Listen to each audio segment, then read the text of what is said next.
একটা সময় ছিল যখন সাতক্ষীরার এক অজপাড়া গায়ে একটা ছেলেকে দেখা যেত গরুর গাড়ির চাক্কার সঙ্গে ক্রিকেট বল বেঁধে অনুসরণ করতে, নরম মাটিতে খালি পায়ে দৌড়ানো, বাড়ির সামনে ছোট এক ফাঁকা জায়গায় বড় ভাইদের সঙ্গে ক্রিকেট খেলা, এসবই ছিল তার জীবন। কেউ তখন ভাবতেও পারেনি এই ছেলেটাই একদিন হবে বিশ্ব ক্রিকেটের কাটার মাস্টার, আইপিএল মাতাবে, দেশের হয়ে ট্রফি জিতবে। আজকের গল্পটা সেই ছেলের, মুস্তাফিজুর রহমান। কিভাবে একটা সাধারণ গ্রামের ছেলে দরিদ্র, সংগ্রাম আর বাধা পেরিয়ে বাংলাদেশ ক্রিকেটের সবচেয়ে বড় সম্পদ হয়ে উঠলো। কেমন ছিল তার পথ চলা, আর কেন 2025 আইপিএল এ দল পেলেন না, সব জানার জন্য ভিডিওটা পুরোটা দেখুন। আর তোমরা যারা আমার চ্যানেলে নতুন, চ্যানেলটা অবশ্যই সাবস্ক্রাইব করে দিও। শৈশবের সংগ্রাম। মুস্তাফিজের জন্ম সাতক্ষীরার তেঁতুলিয়া গ্রামে 1995 সালের 6 সেপ্টেম্বর। তার পরিবার ছিল একদমই সাধারণ, মধ্যবিত্তের নিচের স্তরে। বাবা মা চেয়েছিলেন ছেলে ভালোভাবে পড়াশোনা করুক, যেন একটি সরকারি চাকরি পায়, কিন্তু মুস্তাফিজের ভালোবাসা ছিল অন্য জায়গায়। ক্রিকেট। গ্রামে তখন ভালো ক্রিকেট শেখার সুযোগ ছিল না। মুস্তাফিজ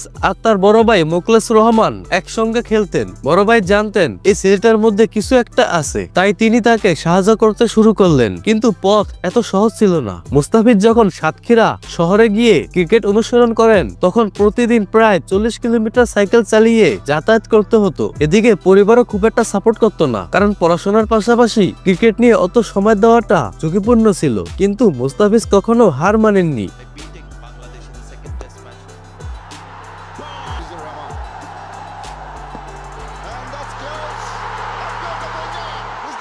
জাতীয় দলে ওঠার গল্প।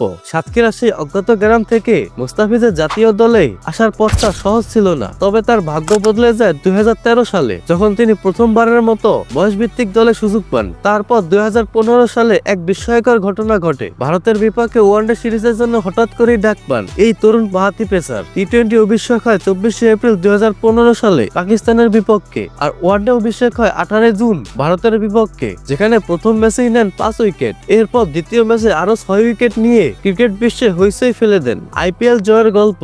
জাতীয় দলে দুর্দান্ত পারফরমেন্সের পর মুস্তাফিজ নজরে পড়েন বিশ্বের বড় বড় ফ্র্যাঞ্চাইজির গুলোর। 2016 সালে সানরাইজার্স হায়দ্রাবাদ তাকে দলে নেয়, আর সেখান থেকে শুরু হয় আরেকটা রূপকথার গল্প। প্রথম আইপিএলেই তিনি হয়ে যান সুপারস্টার। 16 ম্যাচে 17 উইকেট নিয়ে দলকে চ্যাম্পিয়ন করান আর জিতে নেন imaging player of the tournament পুরস্কার। তিনি হয়ে যান প্রথম বিদেশি ক্রিকেটার যিনি আইপিএল এ এই পুরস্কার পান। এরপর Mumbai Indians, Rajasthan Royals, Delhi Capitals, Chennai Super Kings একের পর এক আইপিএল দলে খেলে গেছেন। কিন্তু 2016 সালের সেই মুস্তাফিজ যেন হারিয়ে যেতে থাকে ধীরে ধীরে। ইনজুরি, ফর্মহীনতা আর আইপিএল থেকে বাদ পড়া। 2016 সালে তিনি ফর্মের তুঙ্গে, তখনই আসে সবচেয়ে বড় ধাক্কাটা। চোট, কাঁধের ইনজুরির কারণে তিনি দীর্ঘ সময় মাঠের বাইরে চলে যান। এরপর যতবারই কামব্যাক করেছেন আগের মতো ধারালো ছিল না। ক্রিকেট দুনিয়া বদলে গেছে। ব্যাটসম্যানরা মুস্তাফিজের কাটার বুঝতে শিখেছে, কিন্তু তার বোলিং এ নতুন কোনো চমক ছিল না। আইপিএল এ নিয়মিত খেলার পরেও 2025 সালে নিলামে তিনি দল পাননি। এক সময় যে মুস্তাফিজ ছিল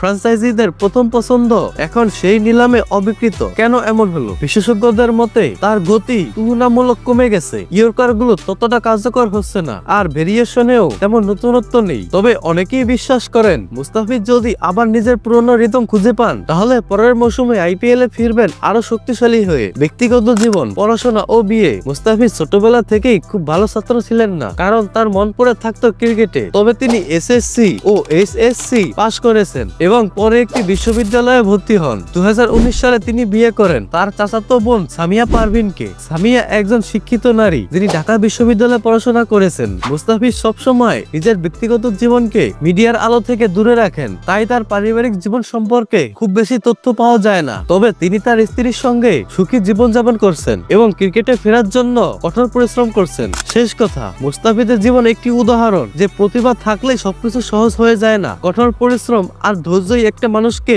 শীর্ষে নিয়ে যেতে পারে। হয়তো 2025 আইপিএল এ তিনি দল পাননি, কিন্তু তার ক্যারিয়ার এখানেই শেষ নয়। এখনো তার হাতে সময় আছে ফিরে আসার, আরো একবার বিশ্বকে দেখিয়ে দেওয়া যে কাটার মাস্টার এখনো শেষ হয়ে যায়নি। মুস্তাফিজ হারিয়ে যায়নি, সে শুধুই ফিরে আসার অপেক্ষায়। হয়তো এই দুঃসময়টা তার জন্য একটি নতুন শিক্ষা, যেখান থেকে উঠে এসে আবারও পুরো ক্রিকেট বিশ্বকে তাক লাগিয়ে দেবে। আপনাদের বিশ্বাস কি সেটাই বলে? তাহলে কমেন্ট করে জানান এবং তাকে উৎসাহ দিন। আর যদি আরো এমন দুর্দান্ত গল্প শুনতে চান, তাহলে সাবস্ক্রাইব করুন, কারণ সামনে আসছে আরো অবিশ্বাস্য সব ক্রিকেটীয় গল্প। ততক্ষণ পর্যন্ত ভালো থাকুন, সুস্থ থাকুন।